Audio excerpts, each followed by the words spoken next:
My pregnancy in general has been such a breeze. Although my first trimester was traumatic because I had severe morning sickness, which is Hyperemesis Gravidarum. I remember I was about 6 weeks pregnant when I landed in the hospital. When I got to the hospital, and the doctor assessed me. I was, he said I was severely dehydrated and I was very weak. I had, I think, my blood pressure was also very low. And I remember very well, he said that we are lucky I came to the hospital that night, because if I had stayed till the next day, I may have gone into shock during the night.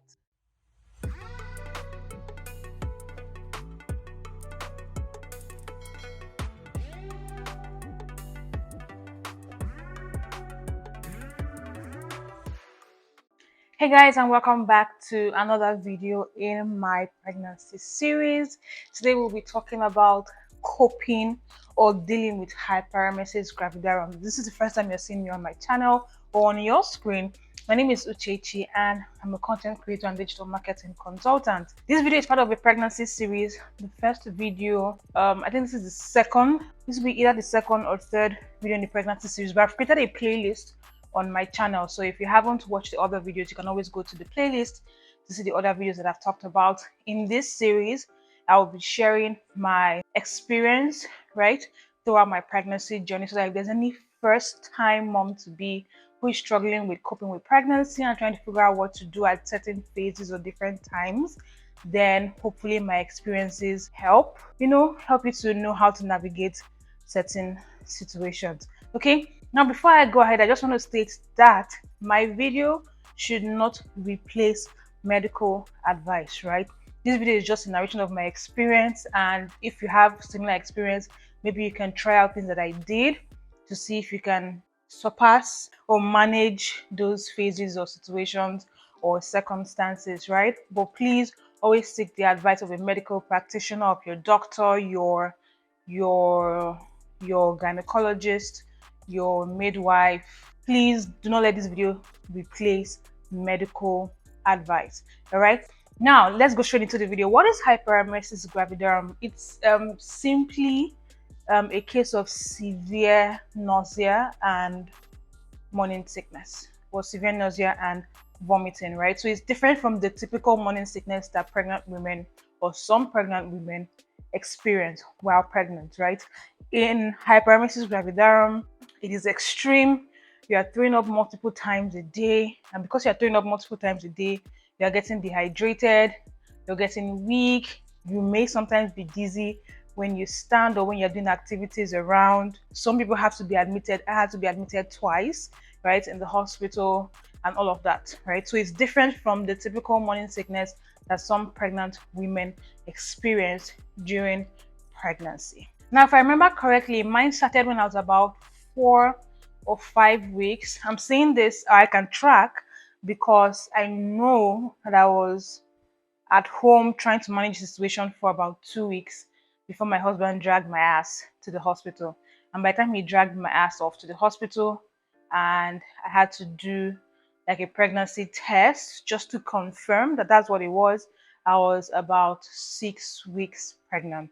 I think I was either in my 4th or 5th week when they started. But prior to that, I know I had started experiencing some symptoms. So in the previous video, I said I never even had to do like a home pregnancy test, right? So I never like peed on a stick or any of that. I just sort of knew, right, or suspected that I was pregnant, because week 1, 2, 3, and maybe 4, I was tired. I was just feeling very tired and unwilling to go anywhere or do anything. So Victoria, Osho, I couldn't come for your weddings, and it's because of that, right? At that time I was already starting to feel like very tired and didn't want to start making, or didn't want to start being on the road. If you're also a brand, I remember mentioning that I was also supposed to work with some brands last year. So hopefully they get to watch this video and it makes sense why it looks like I disappeared right in the middle of negotiations or conversations. It wasn't intentional. It just Yeah, right. So if I remember correctly, mine started around like when I was 4 or 5 weeks pregnant, and it lasted all the way till I was in my 4th month. Unfortunately, I can't remember the exact week. Why I can remember it lasted up to my 4th month was because I had heard, oh, when you're 12 weeks pregnant, it will subside. And then I was 12 weeks, it wasn't subsiding. Then I heard when you're 14 weeks, it will subside. And when I was 14 weeks, it wasn't subsiding. I heard when you're 15 weeks, so I think it subsided around like 17, 18 weeks. How long is that? If you have 4 weeks, 4 months, that would be 16. Exactly. So I was, yeah, so it was like the end of my 4th month, right, or my 4th month ish, that I started getting out of it, right, which I'm happy about. For some people, HG or hyperemesis gravidarum lasts throughout the pregnancy, and I truly sympathize and empathize with such people because it is not easy at all. So, like I mentioned, I had to be admitted twice. The first time was when I was about 6 weeks pregnant. So by this time, I had lost a lot of weight, right? I was severely dehydrated.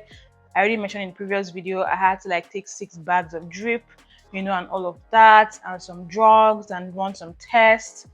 The second time I was admitted, I can't remember when that was, but I know I had gone for my antenatal, right? And during my antenatal, first I see the doctor, and then I go for my antenatal class with the matron, right? So I think I had seen the matron first because the doctor was unavailable at the moment when I went to the hospital. So I thought my class with the matron, had to wait to see the doctor. And when I saw the doctor, I think he just looked at me and I was very weak. I think I was barely speaking up, I think I was breathing hard. And he was like, "You know what? I think I'm going to have to admit it." My doctor is so soft spoken, right? That even when he's passing across, I wouldn't say bad news, but like heavy news or heavy information, he's still saying it in like soft tone. He may be telling you you're going to die, God forbid. He may be telling someone that person is going to die, and he's just saying it very softly, like it's something very casual. Anyway, so he said I was going to admit that he didn't want me to go home the way I was, so I had to be admitted again. And I just immediately called my husband to let him know what was going on. So he stopped over at the hospital from work and stayed with me till I was discharged very early the next day. Right. So I was admitted twice. I lost about 10 kg within that period, right? And I believe that is why I haven't put on like weight during my pregnancy, right? So, for instance, this top that I'm wearing is a top that I've had since, when did I do my master's program? 2016, 2017, and I'm still able to wear it, right? I'm still able to wear some of my outfits. And sort of, maybe I think it's also because of my style. I typically would not wear like tight fitted clothes on a normal day. They are usually somewhat free and relaxed, so I can still wear a lot of my clothes. I think it's largely because of the weight I lost in my first trimester, right? So my body is still sort of like playing catch up, because even after my first trimester, I didn't have a lot of appetite.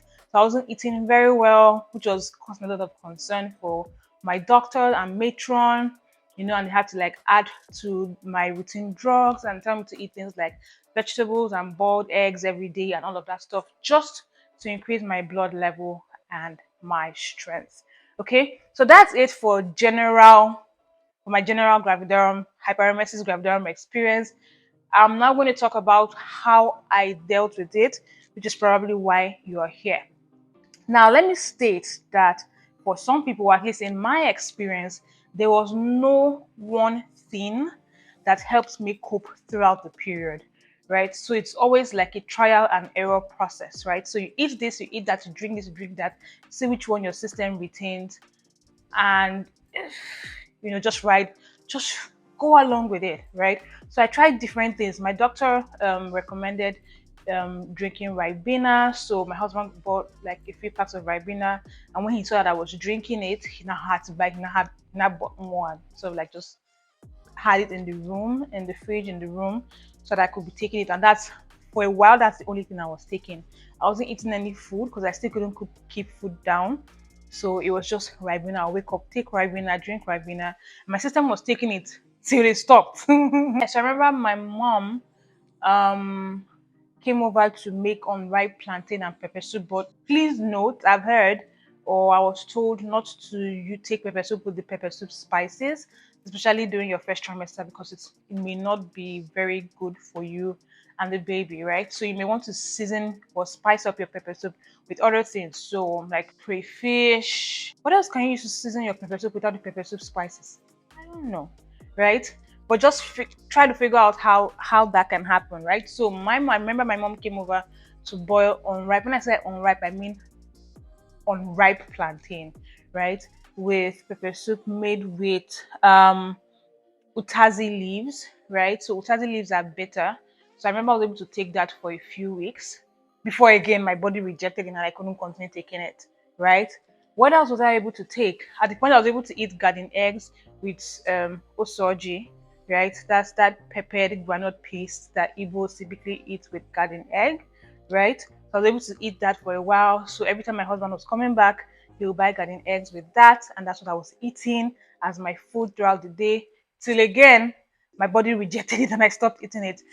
Another thing I was able to eat at a point was carrots, right? So I was able to eat fresh carrots, and luckily it was during carrot season. So there was this woman by my husband's office who sold like juicy, sweet carrots, right? So I ate as much as I could. Again, till I got to the point where my body rejected it and I had to stop eating it, right? So you can see, like, it's a trial and error um phase, at least again for me it was. So sometimes you may eat something today, right, and it goes so well in your system, you're not doing anything up, and then you say, okay, let me eat it again tomorrow, and then your system just absolutely rejects it. It's very frustrating because it means that you may waste, because I remember wasting food a lot during my first trimester, which was very painful but wasn't intentional, right? Because for instance, that unripe plantain and pepper soup, because I had taken it so much and it was going well in my system, I just told my sister, oh yeah, you know what? We're making this, keeping it in the freezer. We did, and I had taken it so much, I couldn't take it anymore. I was throwing it up. We had to throw that away because I couldn't eat it again. No one could take it, right? Yeah, so it's just a trial and error phase. I remember going out on Christmas Day with my husband and his friend. Hi, CJ. I remember we went out to a friend's birthday party, and one of the things they served was fried croaker fish, right? And I had it, and I loved it, and it didn't make me feel nauseous. So immediately CJ realized, because he also like had an idea of what was going on. He went and started packing fish. So anytime someone passed, you'd be like, "We need fish here. We need fish here. We need fish here." I can't remember how many pieces of fish I ate that night, but I think he was just so happy that I had found something that I was eating and keeping in my system. So here CJ and my husband were just, we need fish here. We need fried croaker fish here. So after that day, I was like, okay, you know what? Maybe I finally found a solution. And then days after, I tried to eat fried croaker fish again, and I threw everything up. Right? So I mean, that, like I said, for some people, again, in my experience, there was no one thing that worked. Even in the hospital, they gave me drugs. Right? The doctor gave me two different types of drugs, but they didn't work.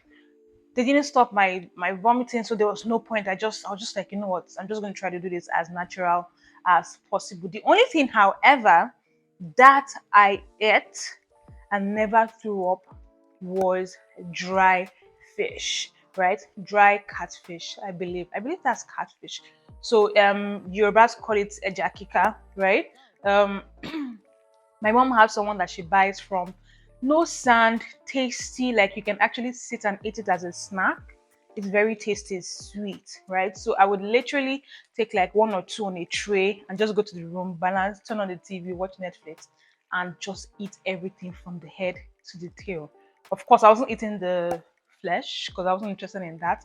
So I would remove the flesh and keep for maybe soup or something, or that my pepper soup, and then I'll eat the meat, the fish itself inside. So that's something that I know I never threw up, I know never irritated my system. So if you've tried a lot of things and nothing is in your system, maybe you want to give that a try. Yeah, there's something else. My doctor also advised, because with hyperemesis gravidarum, I couldn't brush. I had severe gag reflex, right? Which I still have till now. So even now, when I'm trying to brush my tongue,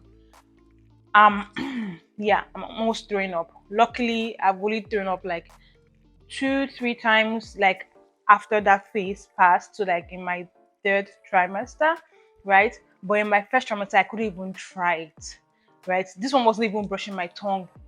Brush entering my mouth alone, even if it was my teeth, would make me throw up. So I had to suspend brushing for a while. But there was something I was doing. So I have a tongue cleaner that I use even when after I brush.